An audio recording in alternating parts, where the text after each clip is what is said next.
Hey guys, do you like giant robots? Because I sure do.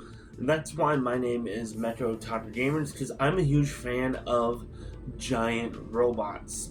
Primarily like mecha anime. I went through my entire high school teen years like falling in love with the mecha anime genre.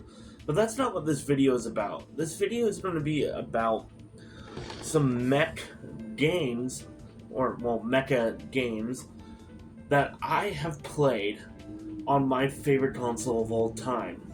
That being the PlayStation 2, which you can see right here. I have it standing up next to my PS5, which there are some really great mecha games on the PlayStation 5 and other other consoles, but I want to share with you guys 5 PlayStation 2 mech-based games that I have here. Some of them are RPGs, some of them are not. One of them is actually based off of one of my favorite mecha anime, and I can't wait to share with you guys these games. Some of them one of them that I will get to towards the end is one of my all-time favorite mech games that I have ever played.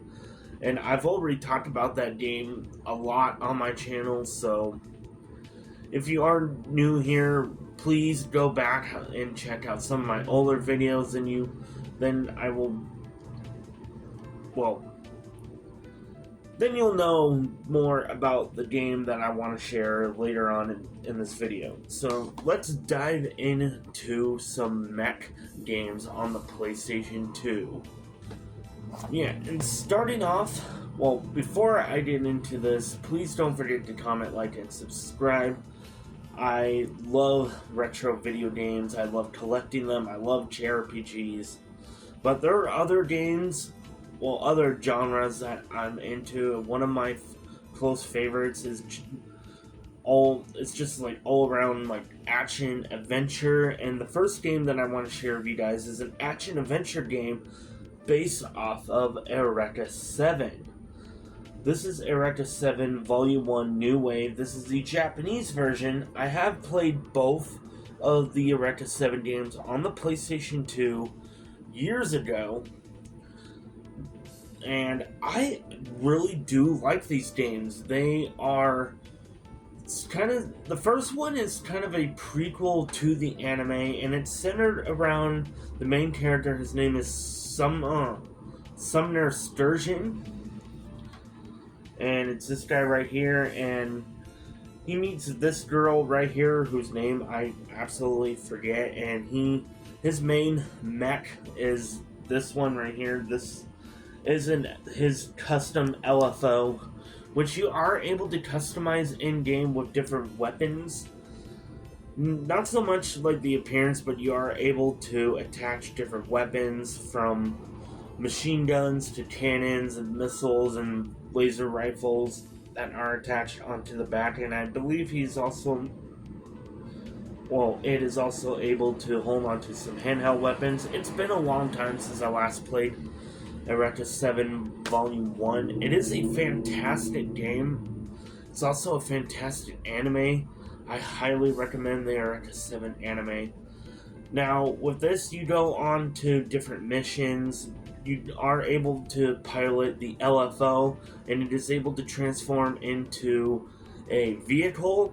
In the series, LFOs are able to transform from its humanoid robot form to a vehicular form, primarily a land vehicle. Now, the main mech in the Eureka 7 series, the Nirvash Type 0, does eventually able to acquire a flight form, and in the humanoid form, it is able to zip around on land, while also partake in air combat via the giant ref board, so it's able to sky surf through the air using the Trapar waves, which are made up of condensed Trapar particles.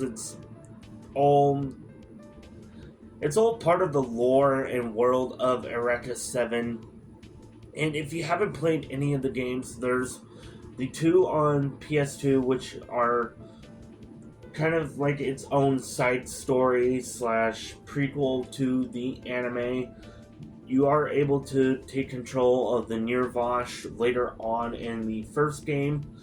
I never really finished the second game, but both games are played similar. They are action adventure mecha games. Absolutely fantastic and highly underrated. Oh, one thing I also forgot to mention about Eureka 7 is that there's also a PSP game that is Japan only, that does follow the storyline of the anime, but I do highly recommend the PS2 games as they are their own separate story. Now, next up, I want to talk about a recent acquisition of mine, and it is Armored Core 3. This is the third... it isn't really the third game in the series because there was like 3 on the PS1, and then Armored Core 2 had Armored Core 2, and then Armored Core 2 Another Age. So this is like the 6th or 7th game in the Armored Core series. Now, I just recently started playing this, so I don't have a whole lot to say, but it is Armored Core. These are action-adventure mech games where you can customize the living hell out of your Armored Core, which are the name of the mechs, and you are, story-wise, you are a member of this like elite mercenary squad called the Ravens, and you get to team up eventually with like some other Ravens, and in this game you also are able to like hire like additional help for certain missions. And so far I am really liking it. I love the Armored Core designs. I mean, just look at the one there on the front cover. It looks absolutely amazing. I also played Armored Core 6 Fires of Rubicon on the PlayStation 4. That is the most recent one. I've also played a little bit of Armored Core Last Raven, which is another game on the PS2. I am looking to acquire all of the Armored Core games on PlayStation 2.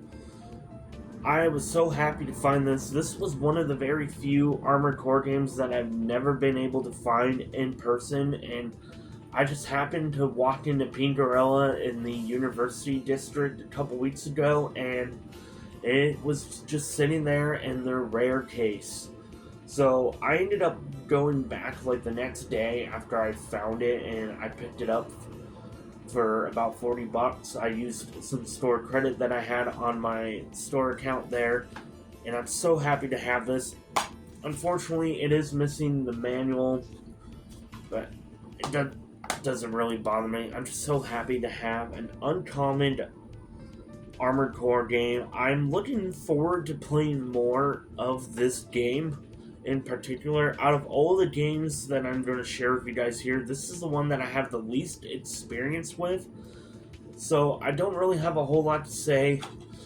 I will say that story-wise, according to what's here on the back of the game, it's been about 20 years since the Earth government and the corporations battle for supremacy. Another mysterious entity has entered the picture, snapping up all the available Ravens for intense missions that only their custom-built Armored Core units can handle.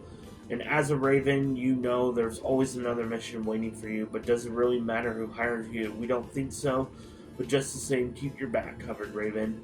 It's in an all-new engine, with every element of gameplay has been redesigned.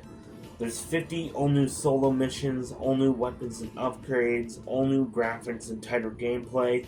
I will say, from playing a little bit of Armored Core 2, Another Age, and Last Raven, I do enjoy the controls of Armored Core 3 a lot more. It doesn't feel as clunky, but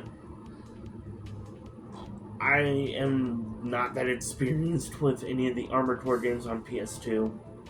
So that is all that I'm going to say. Also, this does support up to 4 players, and hopefully someday I will be able to play multiplayer with some friends. It seems like it would be really enjoyable. If you guys have played the Armored Core games on PlayStation 2, please let me know in the comments section below. I would love to get a conversation going. I want to know which ones I really should put my time into besides Armored Core 3 here.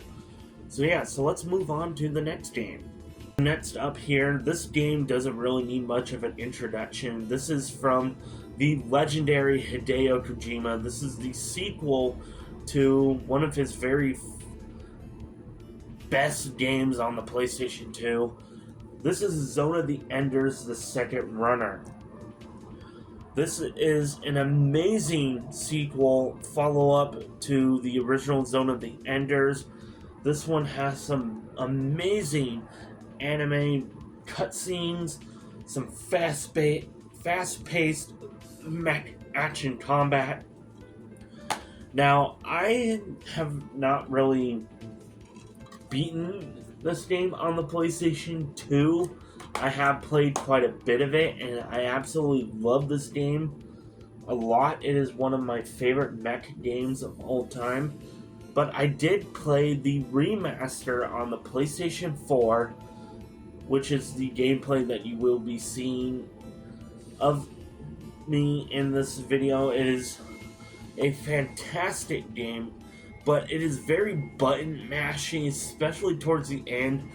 I was gripping onto my DualShock 4 when I played it on the PlayStation 4, which is known as Zone of the Enders Second Runner Mars, and it made my hand cramp so much. And playing it on the PlayStation 2, which has one of my favorite controllers of all time, this is my DualShock 2 that I play with, and I just know that my hands will cramp up even more when I inevitably do a full playthrough of this game on the PlayStation 2.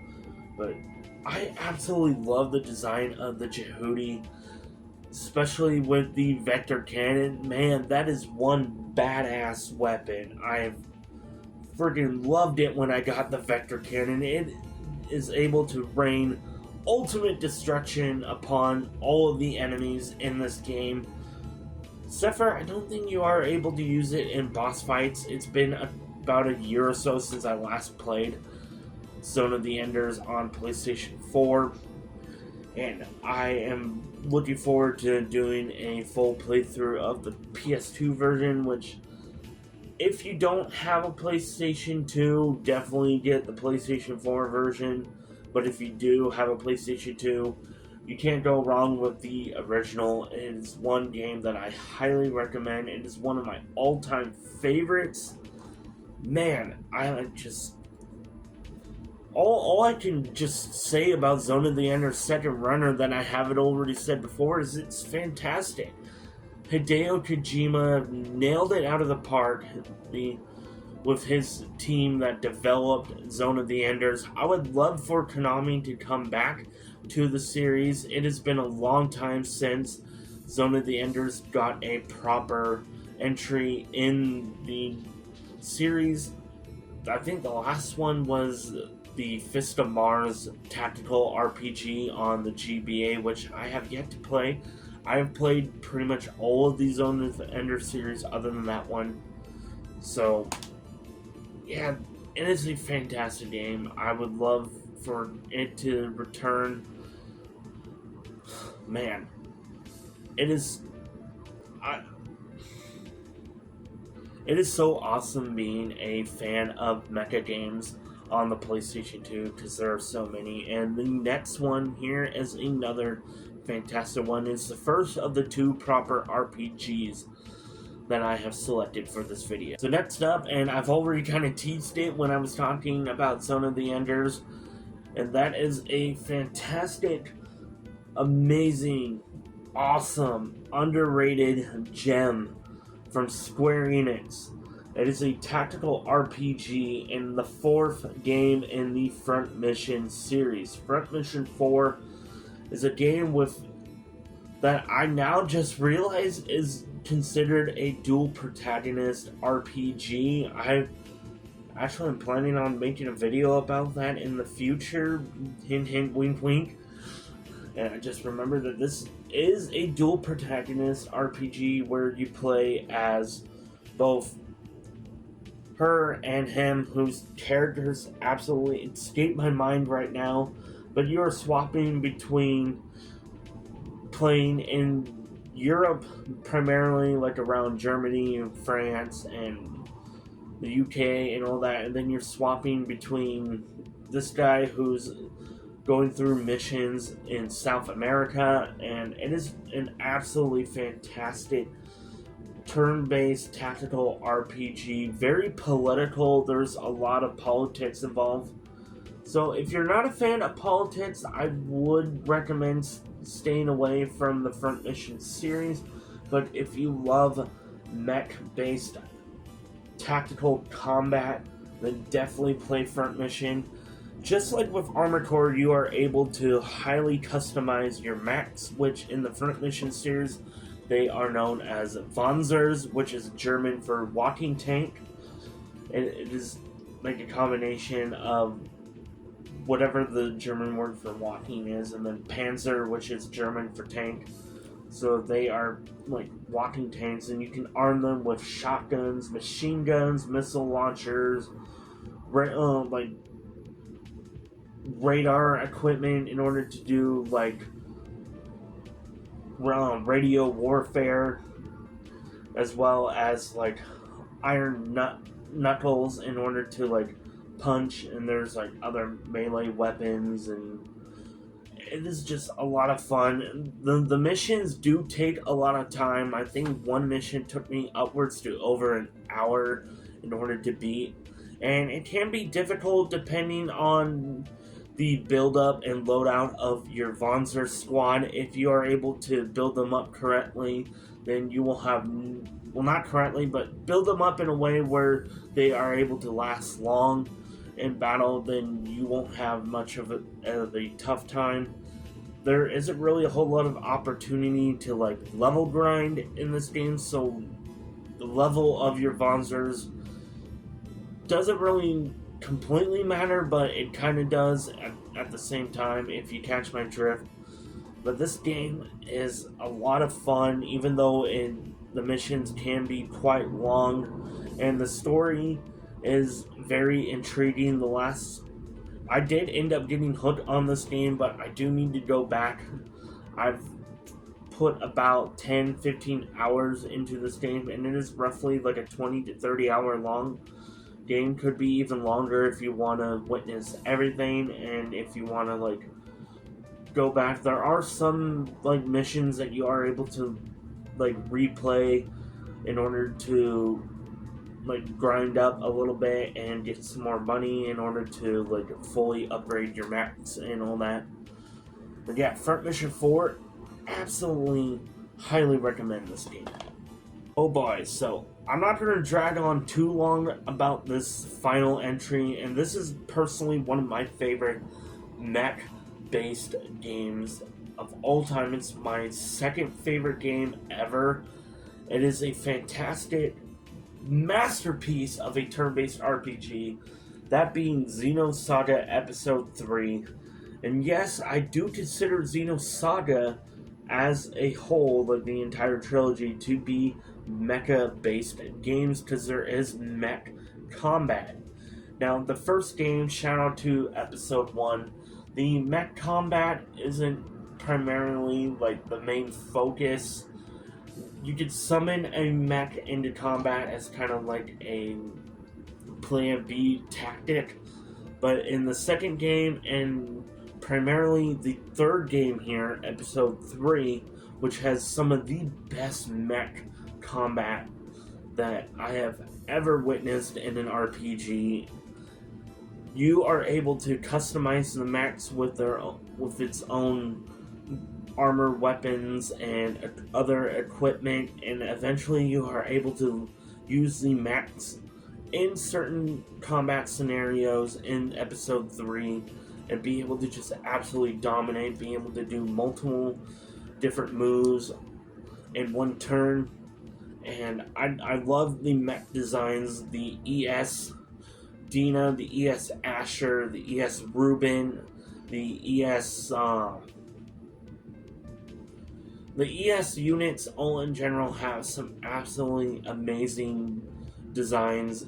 Whoever designed the mechas in the Xenosaga series, shout out to them. They did a fantastic, amazing, awesome job. Now, the story of Xenosaga is very, in my personal opinion, it is one of the best. Cosmos is one of my all-time favorite video game characters, and I've already talked about Xenosaga Episode 3. I have its own dedicated video, which I will leave a link to that in the comment section below. And that is all I'm going to say about Xenosaga Episode 3. In regards to it being a Mecha game, it has some of the best combat. For a turn-based RPG where you are able to control mechs on the PlayStation 2, it is my #1 favorite mech game of all time. So with that, that's all I'm going to say about Xenosaga Episode 3. If you really want to know all of my thoughts on the game, please check out the video that I just mentioned. And again, I will leave a link to that in the description below. So, that is it. Those are 5 out of the, like, maybe dozen or so different mech games that are available to play on the PS2. I have yet to play them all, so expect for there to be at least 1 or 2 follow-ups to this in the near future. I mean, I would love to share more about all the different Mecha games that are out there, not just on the PlayStation 2, but there are ones on the PS1 and other consoles, and even on like PS5. There's one that just recently came out that I really want to get my hands on and play more of it. I have been playing the demo of it, and that is Daemon X Machina Titanic Scion. That one recently just came out, and it looks absolutely amazing. I did love the first game, which was kind of like Armored Core, and it came out on the Switch, and I believe also PC. Well, that is going to be it for this video. I do hope you guys enjoyed it. I am Mecha Otaku Gamer, and I will see you guys in the next one. Peace.